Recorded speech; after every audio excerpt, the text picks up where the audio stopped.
مساء الخير، ازيكم؟ النهاردة هنعمل غرزة تنفع لكوفية أو شال أو بطانية.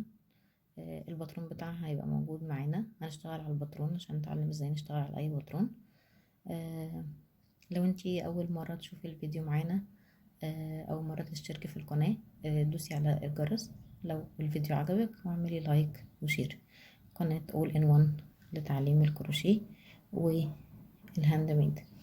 دلوقتي هنعمل مع بعض الكوفية اللي انتوا شايفينها ديت، الغرزة ديت. هعلمكم الغرزة النهاردة. هي الغرزة بسيطة، تعتمد على آه، عمدان وسلاسل وعمود اللي هو المقلوب اللي بيتعمل من ورا عشان يديني العمود البارز دوت. تمام. العدد الغرزة بيقبل على 7. نعرف ازاي ان العدد يقبل على كام؟ عشان لو عايزين نبتدي احنا من الاول هنعد عدد السلاسل اللي عند الغرزة دي من اولها لاخرها. ادي 3 سلاسل دول اول عمود، 1 2 3 4 5 6 7. دول كده 7 سلاسل للغرزة ديت، وسبعة للي بعدها في 7 للي بعدها، يبقى العدد يقبل على 7.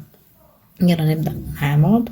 الخيط خيط صوف اللي انتي بتحبي تشتغلي بيه او اللي يريحك، والإبرة اللي انا بشتغل بيها إبرة مقاس 3. ممكن لو الخيط تخين يبقى الإبرة اكبر شوية. نعمل العدد يقبل على 7، نعمل مثلا 3 سبعات. تمام. ادي 1 2 3 4 5 6 7. 1 2 3 4 5 6 7 كده سبعتين. 1 2 3 4 5 6 7. كده عملت 3 سبعات. 3 في 7 ب21. عدد يقبل على 7. وشوفي العرض اللي انت عايزاه. لو هتعملي بطانية بتعملي عرض مثلا متر الا ربع او متر، لو بطانية اطفال. لو انت عايزة تعملي منه شال، شوفي انت عرض اللي انت عايزاه. لو كوفية اللي زي الكوفية اللي هي الملفوفة اللي موجودة في الصورة. آه الغرزة قيمة جدا وتنفع ليه اكتر من حاجة لانها مقفلة وبتدفي جدا، وكمان العمود البارز ده بيدي شكل شيك قوي في اللبس. تعالوا نشتغل مع بعض. اول سطر بنطلع بالثلاث سلاسل. ادي 1 2 3. طيب ونعد بقى هي داخلة هنا العمودين دول في السلسلة رقم كام. نعد 1 2 3 4. هندخل في رقم 4، يبقى الثلاث سلاسل دول والأربعة، يبقى هندخل في أول غرزة رقم 7. هندخل في الغرزة رقم 7 اهو. هعد معاكم 1 2 3 4 5 6 7. الغرزة دي رقم 7. هحط خيط على الإبرة وانزل أعمل عمود.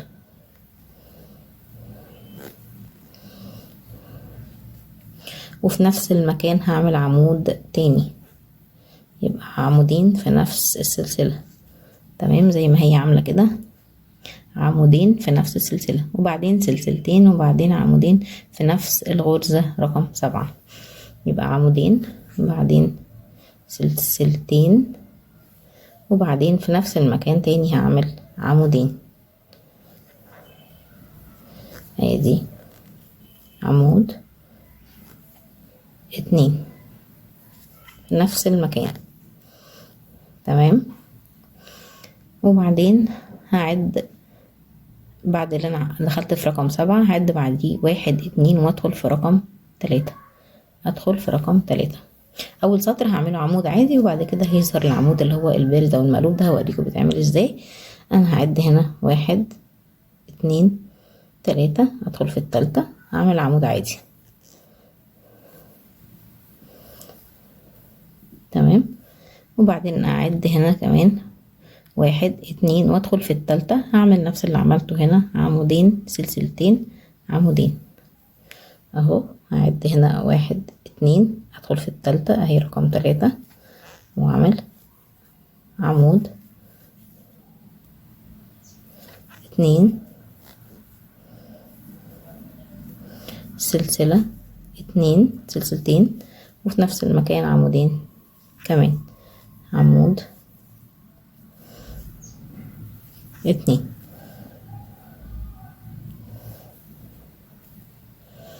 تمام. وبعدين هعد 1 2 وادخل في التالتة اعمل عمود عادي،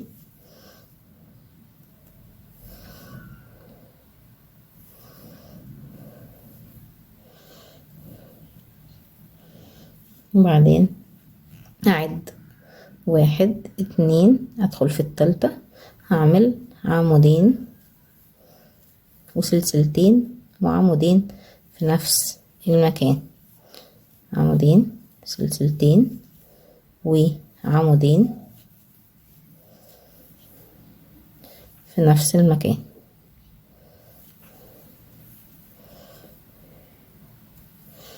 وبعدين هعد 1 2 3 ادخل في التالتة واعمل عمود عادي. تمام. ده كده زيادة 1 2 3 زيادة، يبقى 3 وبدخل في التالتة واتنين وادخل في التالتة، يعني بدخل على طول في رقم 3. تمام.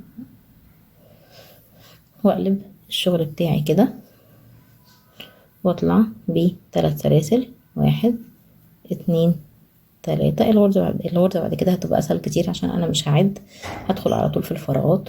والعمود المقلوب هوريكم بيتعمل ازاي من الناحية دي مرة ومن الناحية دي بطريقة تانية مرة. تمام. عملت 3 سلاسل اللي هم العمود، وبدخل هنا في الحتة الفاضية ديت هدخل اعمل عمودين وسلسلتين وعمودين اهو. البطلون اهو بطلع اهو، بطلع ب3 سلاسل وعمودين سلسلتين عمودين في الفراغ دوت، وبعدين هعمل العمود المقلوب. تمام. الغرزة هتمشي كلها كده عمودين سلسلتين عمودين، السطر ثابت معاكي لحد اخر الشغل بتاعك، فدي ميزة ان بيخلي الشغل سهل طبعا. اهو هدخل هنا في الحتة الفاضية اعمل عمود 2 وسلسلة 2 وعمودين كمان.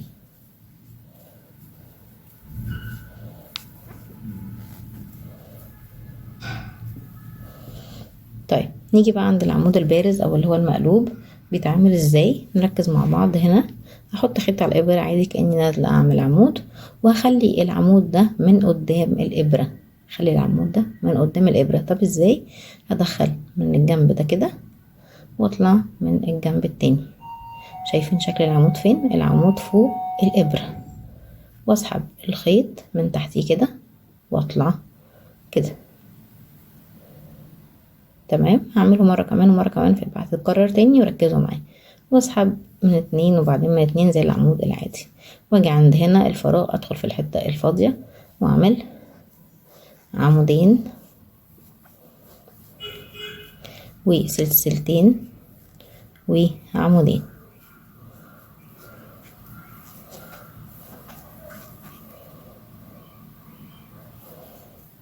تمام. نيجي للعمود المقلوب تاني اهو. حطيت خيط على الابرة وبنزل من تحت العمود واطلع من جنبه بحيث ان العمود يبقى فوق الابرة، واسحب الخيط واطلع واشتغل زي العمود العادي. اسحب من 2 وبعدين من 2. تمام. بعدين هدخل هنا في وسط ال4 هعمل عمودين وسلسلتين وعمودين.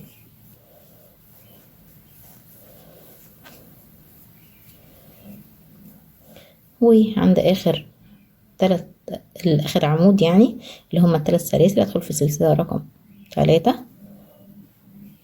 واعمل عمود عشان الغرزة تبقى متساوية من الجنب، واقلب الشغل بتاعي. الشغل ده ليه عدلة وقلبة، يعني ده كده يعتبر قلبته.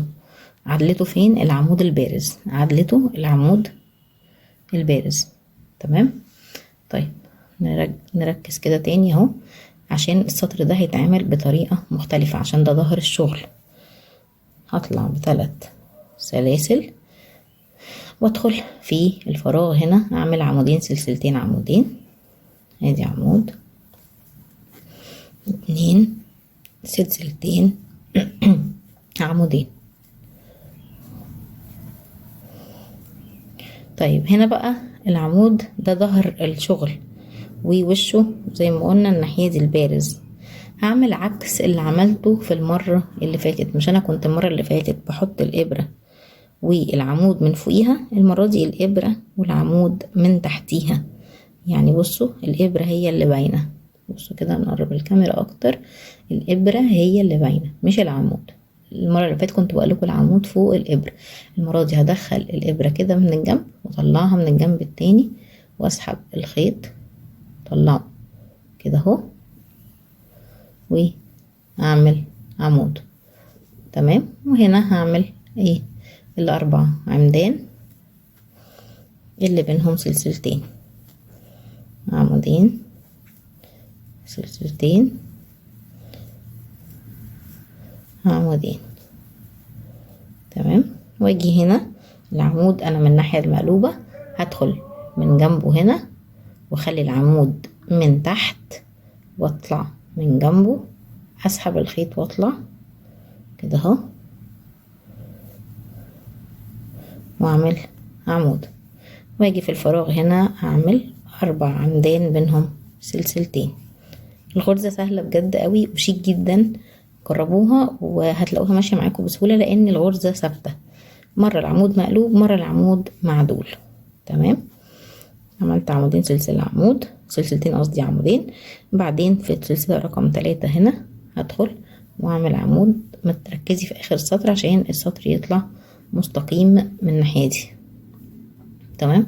هقلب الشغل هتلاقوا العمود بارز كله اهو بقى بارز. بصي كده شايفه العمود بارز ازاي؟ كل طبعا ما الخيط مكان تخين اكتر، والغرزه دي بتبان في الصوف كمان حلو قوي يعني اكتر لان العمود بيبقى بارز قوي وتخين.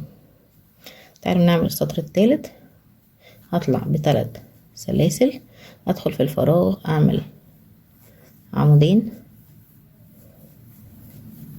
سلسلتين عمودين. طيب العمود المقلوب اهو بارز من الناحيه دي، يبقى اخليه قدام الابره، اخليه قدام الابره اهو. دخلت الابره اهو بسهوله اهو اهو كده اهو، ادخل الابره كده اهو. هي طريقه تدخيله الابره هي اللي هتخلي الشكل بتاع العمود كده. تمام. واعمل عمود عادي واعمل هنا 4 عمدان سلسلتين في وسطهم. طيب العمود اهو وهو بارز قدامي من الناحيه دي بخليه قدام الابره اهو. خلي الابره ورا العمود باينه كده اهو، الابره ورا العمود اهو اهو. دخلت الابره كده طلعتها من الجنب كده من جنب، سحبت الخيط طلعت فوق واسحب زي اي عمود واعمل عمودين سلسلتين عمودين.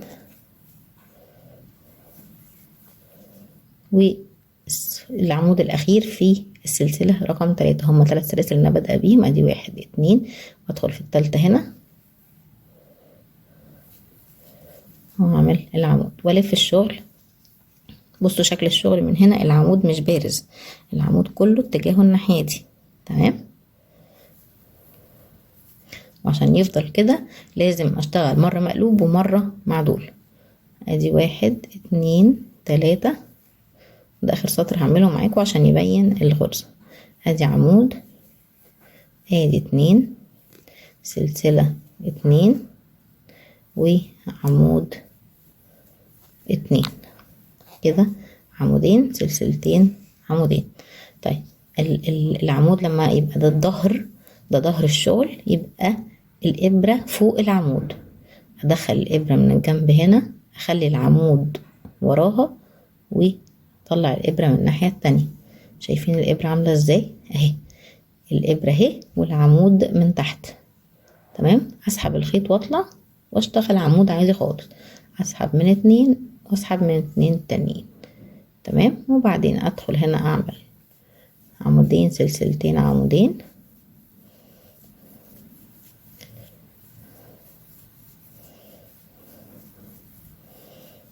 والعمود اللي هو وانا في ظهر الشغل عايزاه بارز من الناحيه التانية مش من الناحيه دي. هدخل العمود دوت اخليه ورا الابره، ادخل الابرة من هنا واحطها من الناحية التانية، اخلي العمود وراها اهو كده. يا رب يكون واضح ازاي العمود المقلوب والمعدول. وادخل هنا اعمل 4 وما بينهم 2.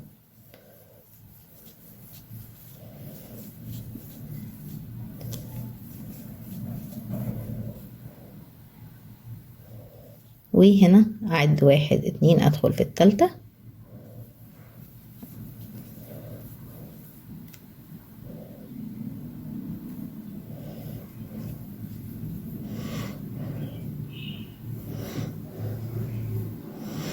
وادي شكل الغرزة اهي.